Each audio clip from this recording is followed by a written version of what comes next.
This is Jaleel Smith Riley in a Cincinnati, Ohio courtroom, who police say confessed to a robbery killing a 20-year-old woman and seriously wounding her boyfriend. Portia Brooks was in her car with her boyfriend Aaron Martin when Smith Riley came up to her car with two others looking to rob them. When Smith Riley found out Martin didn't have any cash, he was shot in the head, leaving him with permanent brain damage. Smith Riley then shot at Brooks, which killed her 3 days later.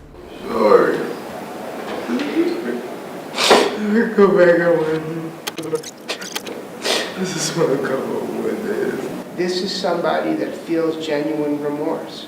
This is somebody that thinks about this every day, and he knows that he can't go back in time and undo what he did. Now, Portia Brooks' mother delivers a victim impact statement. But he killed me mentally, emotionally. He killed my identity as a mother of 3, as a family of 4. This is now Brooks' sister speaking. I have to deal with life without Portia, so he should deal with life without parole. This is moments right before Jaleel Smith Riley gets the news that he will never be allowed to return home again. Defendant serve a term of life without parole as to count 4 for the offense of attempted murder. This is Diana Lovejoy. She used to be married to Greg Mulvihill living in Carlsbad, California, but soon their marriage fell apart and they divorced. After a messy divorce and lots of legal trouble, it ended with the court ordering Diana to pay $120,000 to Greg for his stake in their family house. The court also ordered that she must share custody of their son. Diana became furious about hearing the court orders, so she planned to kill her ex-husband by teaming up with her boyfriend, Weldon McDavid. Greg was shot in the torso, but luckily the bullet didn't hit his heart and he survived. Both McDavid and Diana conspired to murder, and the court has sufficient evidence against them. It's so painful that some people in this world seem to think that I would have it in me to do this. Interestingly, she fainted in court. She lowered her head down toward the defense table for a few seconds. Verdict. We, the jury, find the defendant, Diana Jean Lovejoy, guilty of the crime of attempted murder of Greg Mulvihill. And right when you hear guilty, you hear a thud. Guilty of the crime of conspiracy to commit murder. It silenced the courtroom, aside from hearing her family cry in the background. Alright, we're gonna need to take a break. She then is brought onto the floor. And when medics bring her out, she still appears to be passed out. But doctors later found out she had only fainted. Weldon McDavid received 50 years to life in prison because he was the one that pulled the trigger. And Diana was sentenced to 26 years to life in prison.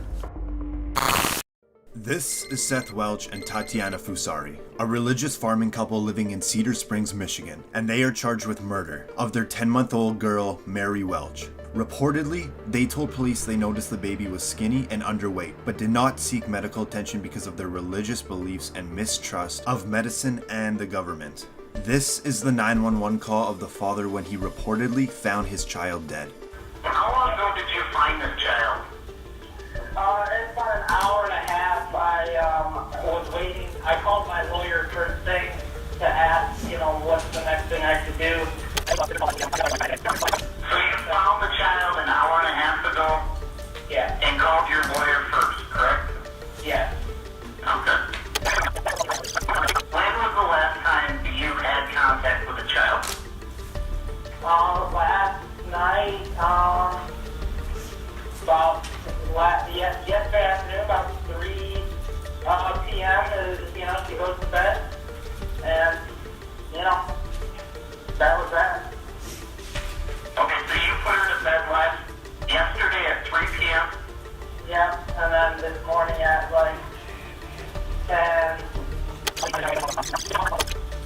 So you're saying it is normal for your children to sleep from around 3 p.m. till 10 a.m.?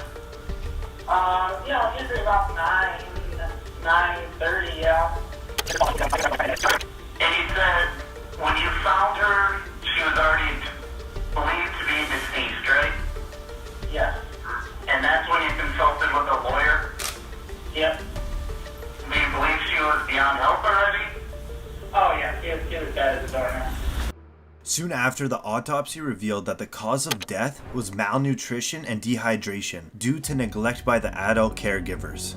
And this is the moment they realize they will be spending the rest of their life behind bars. That you're both charged with what they call felony murder while in the perpetration or attempted perpetration of child abuse in the first degree. They're alleging that you murdered one Mary Welch. That is a charge called homicide felony murder. It is life without parole. It requires a DNA sample to be taken upon arrest, which is often like a cotton swab or in the inside of your cheek. The second offense that you're both charged with is called child abuse in the first degree, where they're alleging you knowingly or intentionally caused serious physical harm to a child. They're talking about this Mary Welch. It is a felony, possible penalty of up to life imprisonment or any term of years less than life. This is Ryan Stone, a Colorado man that went on a crime spree that spanned 5 counties and was broadcasted live by a news station's helicopter. Stone was convicted of carjacking 3 vehicles, including one with a 4-year-old inside the SUV. Authorities said when Stone sped away, he led police on a chase at speeds over 100 miles per hour. If we rewind here, you can just barely see a vehicle that Stone was driving clipping a trooper with the Colorado State Patrol as he was trying to play stop sticks. He ended up with serious injuries. You see Stone pull out another victim from their vehicle and drive off. He heads right into a busy intersection. And now, the chase is on foot. He books it off the road into a parking lot, running in between 2 buildings. As he slips on the ice, he loses his jacket. Now there's just a fence in his way, but nope, it's too high. Cops now close in and he finally surrenders. Stone is now in the county jail, but he believes he should be getting paid for his internet fame while bragging to his friends about the high-speed chase. Hey, did you know I made the news in the UK and Australia? What? Yeah, you get paid by YouTube. So, Channel 7 News, I believe, is going to be the one that gets paid for that. Well, I'm going to contact Channel 7 News. I want to get paid. You guys are getting paid using my name and my video footage. During his opportunity to address the court about the recordings in jail, Stone blames it on emotional stress and the use of drugs. We are going through trial after that. It was a 1.5-week trial. Extremely stressful. One of the phone calls about seeming like I was bragging about making international news, this, that, and the other. That was within the first week of being arrested. Still coming off of drugs. Stone was convicted of 18 charges, including attempted manslaughter, child abuse, and assault. Then, the judge sentenced him to 160 years in prison.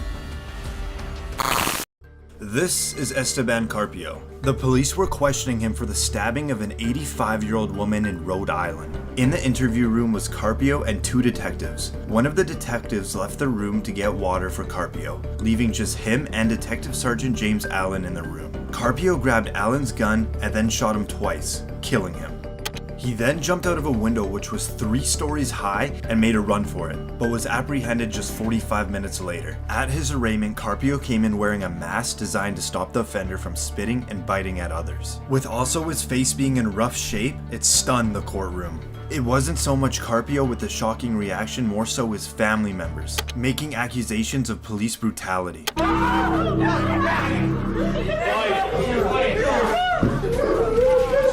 Step off. Get it out. Not guilty! I'm not guilty! I'm not guilty, Stephen! It's gross police brutality.